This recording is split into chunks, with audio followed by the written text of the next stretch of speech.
On May 4, 1970, National Guardsmen opened fire on protesting students at the Kent State University campus, killing 4 and injuring 9. The United States had been involved in the Vietnam War for 5 years, without much payoff. The shooting at Kent State University resulted in several casualties, united and re-strengthened the anti-war cause, and increased national war protests, which ultimately led to President Nixon's gradual withdrawal of troops and the end of American involvement in the Vietnam War. One underlying cause was the Korean War, where troops were deployed far from home in a war which sapped supplies and men from America. Neither side won the war. However, American efforts seem to have been in vain and made people less eager to become involved in a war overseas. In 1964, the United States joined the Vietnam War after the incident in the Gulf of Tonkin, where American aircraft and 3 North Vietnamese ships were damaged, with 4 Vietnamese casualties. Subsequently, Lyndon Johnson sent in 20,000 troops, and more came as the war dragged on. America suffered heavy losses, especially during the Tet Offensive of 1968, in which South Vietnamese and American troops were surprised by the North Vietnamese and 100,000 men died. Although the North Vietnamese suffered a defeat, Americans were shocked as they had been told that the leaders of the enemy were not capable of such an operation. On April 30, 1970, President Nixon announced the invasion of Cambodia. This is not an invasion of Cambodia. The areas in which these attacks will be launched are completely occupied and controlled by North Vietnamese forces. Our purpose is not to occupy the areas. Once enemy forces are driven out of these sanctuaries, and once their military supplies are destroyed, we will withdraw.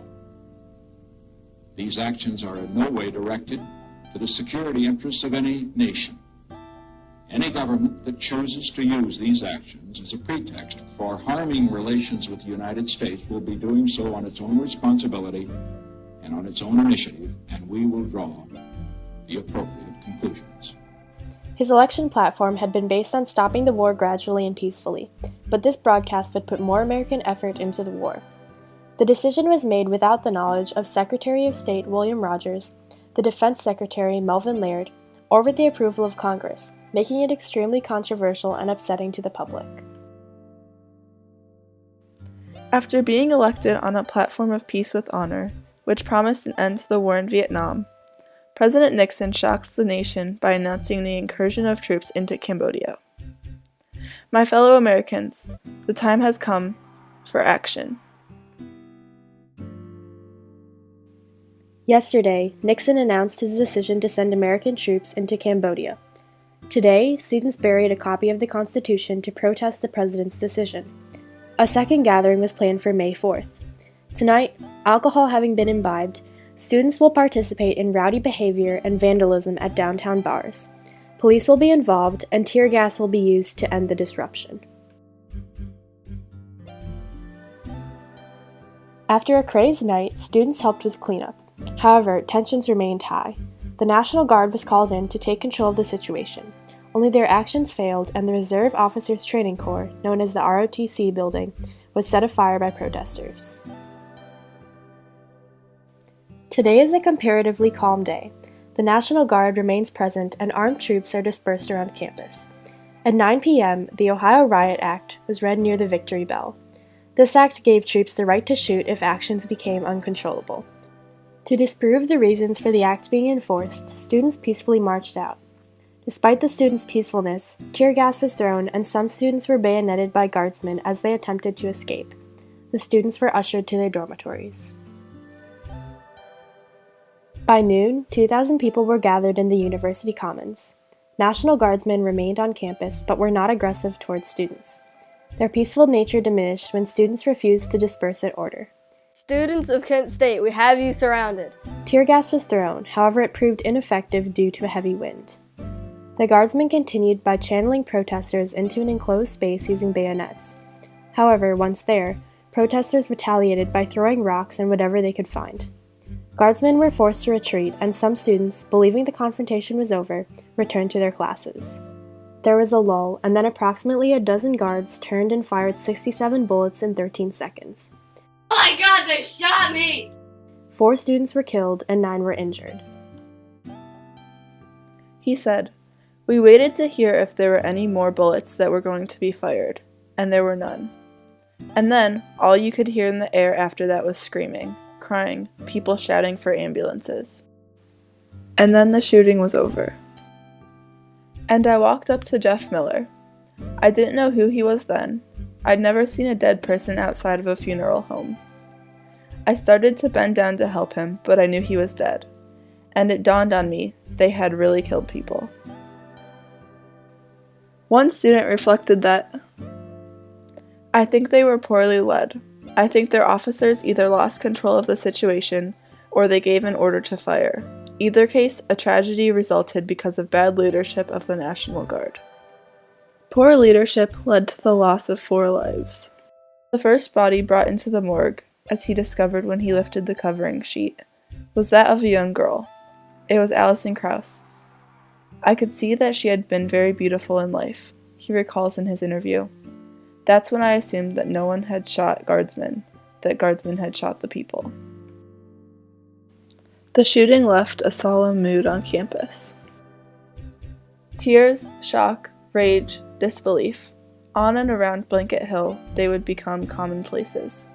The shared experience of the early afternoon. On May 8, 1970, 4 days after the Kent State incident, the first and only national American student strike occurred. The idea of a strike had been present. One, called the Moratorium to End the War in Vietnam, proposed that a strike be held on every 15th day of the month until withdrawal from Vietnam. However, the death of students at Kent was the catalyst for the strike. On May 9th, 5 days after the shooting, Washington, D.C. was filled with people protesting both the Vietnam War and the deaths of students at Kent. 100,000 demonstrators gathered to express the anger over Nixon's Cambodia policy and the fatal actions of the National Guard. 10 days after the shooting at Kent State, on May 14th and 15th, students were protesting the May 4th incident, racial relations, and the war at Jackson State University. They threw rocks and glass and started fires throughout campus, and then were fired upon by the city and state police, where 2 students were killed. Americans were heavily impacted by the Kent shootings, as these were students who were killed on their own campus protesting a war which was disliked by the majority of the country. Americans largely were unsupportive of the war, pressuring Nixon and his administration to bring an end to it as promised. Nixon used Vietnamization to slowly wean the South Vietnamese troops and government off of American aid, and help civilians along the way. American men could slowly be pulled out of Vietnam, while the South Vietnamese government could gain more independent strength. Good evening. I have asked for this radio and television time tonight for the purpose of announcing that we today have concluded an agreement to end the war and bring peace with honor in Vietnam and in Southeast Asia. The conflict is the Vietnam War, but specifically President Nixon's announcement to send troops into Cambodia. This decision caused the direct conflict of intense rioting and eventually the death of 4 students on the Kent State campus. Kent State marked the beginning of Nixon's downhill slide toward Watergate. One compromise was the Scranton Commission. Established on June 13, 1970, it ruled that the guards were not put in enough danger to use deadly force against the students. The commission stated that the Kent State tragedy must mark the last time that loaded rifles are issued to guardsmen confronting student demonstrators. Another compromise, the Ohio Riot Bill from September 1970, was created to aid students arrested in campus protests. Students could be held in jail for a maximum of 30 days and fined up to $100. Financial compensation was also given to the families of the students killed by the guards. One of the guardsmen regretfully said, "It's almost as though we were put together in such a way that we were destined to fail. And Lord knows how we failed."